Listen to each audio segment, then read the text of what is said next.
Hey, bonjour tout le monde. Aujourd'hui, je tenais à vous souhaiter une bonne et une heureuse année 2019 en vous souhaitant plein de bonnes choses d'un point de vue santé, d'un point de vue professionnel, personnel, et que vous réussissiez à tous les projets que vous entrepreniez.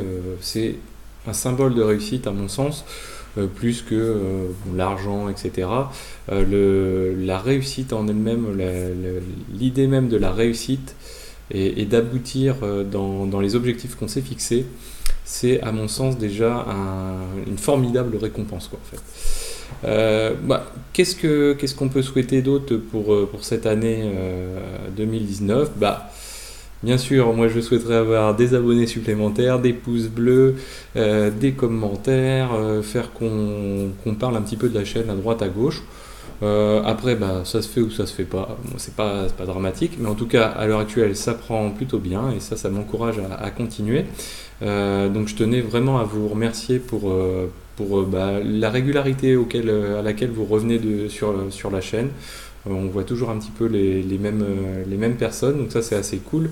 C'est un peu une sorte de discussion en vidéo interposée, donc c'est assez sympa pour justement mettre un petit peu plus de discussion dans les choses. Alors bon, là c'est la chaîne, la chaîne, donc on est à 685 abonnés aujourd'hui.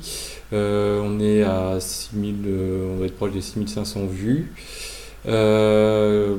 On approche de la centaine de vidéos, ce qui est quand même, pour moi en tout cas, c'est déjà plutôt pas mal. Je trouve ça bien. Bon, l'objectif est beaucoup plus haut, bien sûr. L'idée, c'est de réussir à diffuser des vidéos, on va dire, tous les 2-3 jours en semaine. Après, ça dépend du type de vidéo, ça dépend des sujets qu'on aborde. Il y a des choses qui demandent un petit peu plus de temps pour être élaborées, être un petit peu plus pensées.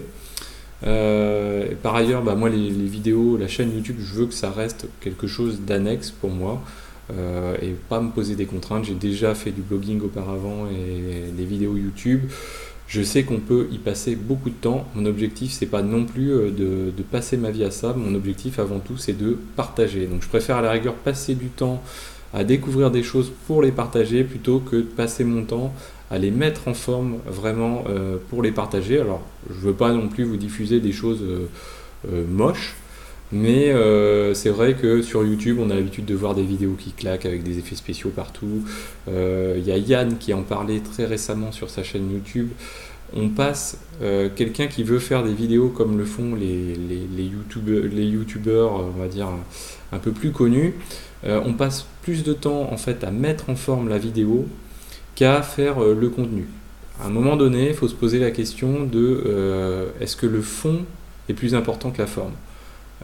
Alors on s'entend que la forme doit pas être moche, elle doit être compréhensible, elle doit pouvoir être partagée bien sûr, mais le but, avoir des vues pour avoir des vues parce qu'on a une vidéo qui claque, non, moi je pense que à un moment donné, sur le sujet sur lequel on est dans cette vidéo, on n'est pas là pour faire de l'humour plus que ça, on ne se prend pas au sérieux non plus, hein, c'est clair. Mais en tout cas, si le contenu est là, il vaut mieux passer du temps sur le contenu plutôt qu'à le mettre en forme. Je ne veux pas passer des heures non plus à faire de la mise en forme pour avoir des vidéos qui claquent, des titres alléchants, etc. etc. Bon, voilà. Alors, par contre, là où je préfère passer un petit peu de temps, c'est, voilà, je vous le montre, sur le channel Discord. Là, le channel Discord, je l'ai ouvert, j'en ai parlé à peu de monde, et finalement, on se retrouve déjà, on est 32, 37 en ligne connectés à cette channel. Ce channel, qu'est-ce qu'il permet? Il permet d'échanger sur les sujets qu'on aborde autour de la chaîne, et même plus, hein, bien sûr. Donc on parle de la chaîne, on parle des vidéos, bien sûr, mais c'est pas pour ça que j'ai monté la chaîne. La chaîne, c'est pour échanger sur les sujets. Donc vous voyez, on a des channels où on parle de base de données, de sauvegarde, de DevOps, on parle de système, donc il y a des sous-channels, de l'orchestration, de la virtualisation, de toutes ces choses-là. Donc c'est des choses qui me passionnent. c'est des choses qui passionnent aussi d'autres personnes. Et donc si vous êtes aussi intéressé, allez dans le lien qui est sous cette vidéo et vous pouvez rejoindre ce channel. On est déjà, je vous dis, presque une quarantaine. Donc plus on est, plus il y a de la participation. Plus il y a de la participation, plus il y a d'expérience, d'enrichissement pour chacune des personnes qui sont sur le forum. Donc c'est bien de partager les connaissances. On est sur des sujets où les choses évoluent vite et il y a besoin de partager les expériences. On a différents outils, mais quand on les combine, on peut aboutir à des choses plus poussées. Et donc, plus on sera nombreux, plus on aura des connaissances diverses et variées. L'autre chose que je voulais aborder, c'est dans chaque vidéo quasiment, je mets un lien vers ce dépôt GitLab. Donc d'ailleurs, je vais commencer à diffuser des vidéos pour présenter GitLab un petit peu plus dans le détail. L'outil me semble très intéressant d'un point de vue technique, mais aussi d'un point de vue organisationnel. À mon sens, pour organiser des équipes informatiques à l'heure actuelle, c'est ce qui se fait un peu de mieux dans ce qui est de la communauté du libre, parce qu'il y a beaucoup d'outils disponibles. Vous verrez une vidéo en fin de semaine qui vous brossera le tableau de GitLab, et ensuite on viendra dans le détail sur chacun des éléments. Qu'est-ce que je peux vous dire d'autre ? Les sujets à venir, je les ai déjà abordés dans la vidéo de Noël. La vidéo du jour de l'an, elle vient qu'une semaine après, malheureusement, mais j'ai déjà fait depuis une semaine plusieurs vidéos pour vous présenter du scripting. Donc on va bientôt boucler la saison 1 de la partie scripting qui était dédiée à Hawk. La saison 2 de la partie scripting va s'intéresser au bash, donc tout l'aspect scripting bash shell, avec une manière qui se veut un petit peu différente dont l'aborde, on va dire, les références, on va dire, plus académiques, c'est-à-dire faire un echo hello world, etc. Moi, je veux quelque chose de très opérationnel rapidement, parce que je vous l'ai toujours dit, sur cette chaîne YouTube, ce que je veux, c'est des vidéos courtes. Les gens, on n'a pas toujours beaucoup de temps à consacrer aux choses. Et là, plutôt que d'apprendre des choses dont on sait que ça va nous servir, mais on ne voit pas bien comment, etc. Là, même si des conditions, des ifs et des choses comme ça, on sait que ça va nous servir. Là, le but, c'est avec un cas concret, on va développer notre propre script. Et le script, c'est pas n'importe lequel, c'est celui que je vous ai présenté dans une vidéo, la première vidéo, je crois, de cette chaîne, où on déploie à la volée un ensemble de conteneurs pour utiliser ça pour faire des machines virtuelles, remplacer un peu VirtualBox. C'est complètement différent d'une machine virtuelle, un conteneur, il ne faut pas mélanger les deux, mais moi je l'utilise pour ce genre de fonctionnalité. Ça me permet de développer toute la série de batteries de vidéos sur Ansible, je l'ai fait à partir de ce script-là, donc vous voyez que ça marche plutôt bien. Quand j'ai des outils à tester, je les teste aussi à partir de ce script. Donc je déploie 1, 2, 3, 4, 5, 6, voire plus de conteneurs. Du coup, ça me permet de d'avoir rapidement un réseau partagé, parce que récemment, j'ai encore remis la main dans les réseaux VirtualBox. On va dire que c'est pas super, je trouve ça pas super limpide. Donc là, je trouve ça très pratique. Que dire d'autre ? Voilà, je pense qu'on a fait à peu près le tour. Donc oui, on va parler scripting, on va parler Elastic, on va parler TCP dump dans les prochaines vidéos. On va parler IP table aussi. Donc ça, c'est tout un tas de vidéos que je vous ai déjà préparées, qui sont sous le coude. Je vous les montre pas aujourd'hui, mais elles sont déjà programmées sur la chaîne, donc c'est pour vous dire qu'il y a déjà du matériel jusque fin février. Il y a déjà toutes les vidéos sont déjà en partie programmées. J'en insère de temps en temps dedans parce que pour moi les vidéos de scripting c'est un certain type de vidéo. Donc on va dire c'est des vidéos qui vont être dans l'apprentissage, on va dire d'une trame de fond dans l'univers professionnel ou personnel en matière de scripting, Après il y a des vidéos, on va dire plutôt verticales, où on est sur l'apprentissage d'un domaine particulier.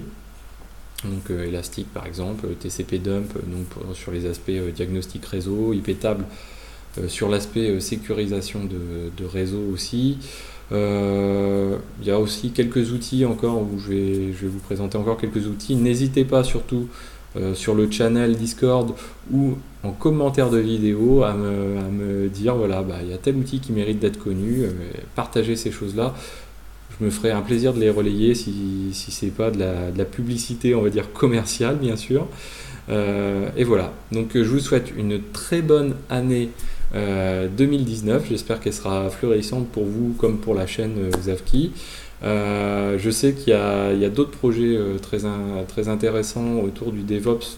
On en parle sur la chaîne, sur le channel Discord. Voilà, donc je vous invite à venir parce que voilà, il y a les compagnons du DevOps, pour ne pas les citer. Vous faites une recherche sur Google, vous tapez compagnons du DevOps. Le DevOps, à mon sens, c'est un mouvement qui est très intéressant à l'heure actuelle et qui s'est créé pour répondre à un besoin, une communication entre les développeurs et les sysadmins. Pourquoi ? Parce que les technologies évoluent vite des deux côtés. Et s'il y a des gens qui restent sur place, on perd plein de choses. Et je pense que les gens qui ne veulent pas évoluer dans un domaine ou dans l'autre, d'ici 5 ans, ils seront à côté de la plaque complètement.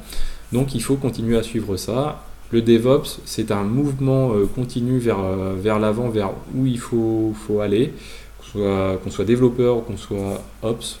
Alors il y a le métier DevOps en lui-même qui existe. À mon sens, c'est vendre, c'est un peu commercial cet aspect DevOps.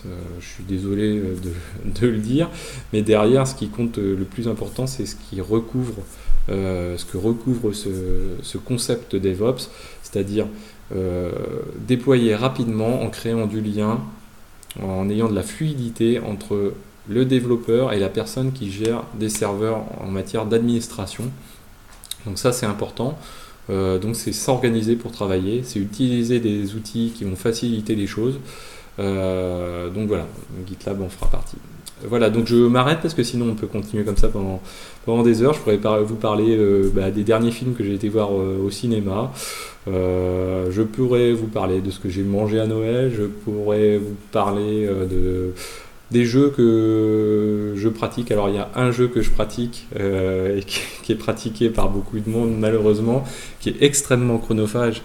Et le fait de m'en être détaché me permet de consacrer du temps à cette chaîne YouTube. Ça s'appelle Clash of Clans. Merci aux développeurs de Clash of Clans parce que ça fait maintenant 6 ans que je joue, je crois, à ce jeu. J'ai pratiquement à chaque fois abouti à finir mon village. Mais à chaque fois, Clash of Clans ressort une nouvelle version avec des petits upgrades à pousser en plus et on repasse du temps sur le jeu. Bon, j'ai bien compris que de toute façon, on n'atteindra jamais le bout de cette chose-là. Et puis bon, il y a un moment, il faut savoir consacrer du temps aux choses utiles. Le divertissement, ça en est une. Le partage, je trouve ça beaucoup plus intéressant. Voilà, très bonne année 2019 et à très bientôt sur Xavki.